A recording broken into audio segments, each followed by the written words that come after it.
আর একটা দোয়া শেখায় দেই ইনশাআল্লাহ। এই দোয়া করলে রিজিক তো বাড়বেই ইনশাআল্লাহ, আপনার যত ঋণ আছে ইনশাআল্লাহ আল্লাহ পাক শোধ করে দেবে। বিশ্বাস করলেন না? এই দোয়া শিখাই দিচ্ছি, এজন্য আমাকে হাদিয়া দেওয়া দরকার, স্পেশালি আমাকে এখন হাদিয়া দেওয়া দরকার। এটা গুরুত্বপূর্ণ দোয়া শিখাই দিচ্ছি। আলী রাদিয়াল্লাহু আনহু বলেছেন, কোনো ব্যক্তির যদি পাহাড়ের সমানও ঋণ থাকে, এই দোয়া যদি আমল করে আল্লাহ পাক ওই ঋণও শোধ করে দিবেন ইনশাআল্লাহ। ঋণ কেমন জানেন? ওই যে এখন মানুষ ঋণ নিচ্ছে 1 কোটি টাকা ব্যাংক থেকে, 2 কোটি টাকা ব্যাংক থেকে, হ্যাঁ, কত বছর, 10 বছরের জন্য, 20 বছরের জন্য বাড়ি করছে, তাই না?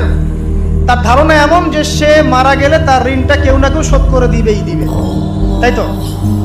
আর আল্লাহর রাসূল কি বলছেন দেখেন, একজন মারা গেছেন, নবী সাল্লাল্লাহু আলাইহি ওয়াসাল্লামের সময় একজন মারা গেছেন।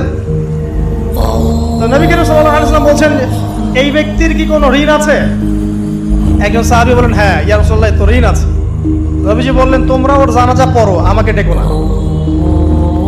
তোমরা ওর জানাজা পড়ে নাও, আমি জানাজা পড়তে চাচ্ছি না। আমি এখন কেমন করে আপনাকে বুঝাবো ঋণ কত ভয়ঙ্কর জিনিস। আপনি যে ব্যাংক থেকে 3-4 কোটি টাকার লোন নিয়ে রাখছেন, লাখ লাখ টাকা লোন নিয়ে বসে আছেন, দিব্যি সুখে বসে আছেন, এমন চিন্তায় যে আপনার মৌত হবে না। আর নবী সাল্লাল্লাহু আলাইহি ওয়াসাল্লাম সময়ে একজন মারা যাচ্ছেন, তিনি বলছেন তোমরা জানাজা পড়ে নাও, আমি জানাজা পড়তে চাচ্ছি না। মানে ঋণগ্রস্ত ব্যক্তির জানাজাও তিনি পড়তেন না।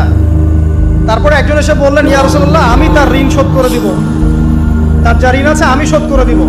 তখন নবী এসে জানাজা পড়লেন সাল্লাল্লাহু আলাইহি ওয়াসাল্লাম। তা আপনার এই কোটি কোটি টাকা ঋণ শোধ করার লোক তো রেডি আছে নাকি? আছে না? সমস্যা নেই, আপনার জানাজা পড়া হবে। কারণ হুজুরকে আপনি 5,000 টাকা দিবেন, হুজুর জানাজা পড়াই দিবে, কোনো সমস্যা নেই। তারপরে আপনি আপনার মিলাদও হবে, আপনার একটা বড়সড় দোয়াও হবে ইনশাআল্লাহ।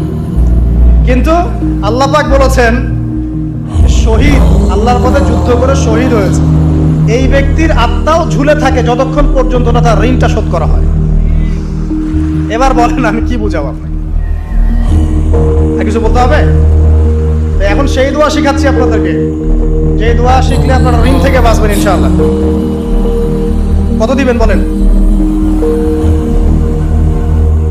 আচ্ছা, হ্যাঁ, এই তো, শুকরিয়া। দোয়া করবেন যেন আল্লাহ পাকের দ্বীনটাকে আল্লাহর জমিনে প্রতিষ্ঠা করতে পারি। আমার সাথে বলেন, দোয়াটা হচ্ছে, আল্লাহুম্মা ইকফিনি বিহালালিকা আন হারামিকা ওয়া আগনিনি বিফদলিকা আম্মান সিওয়াকা।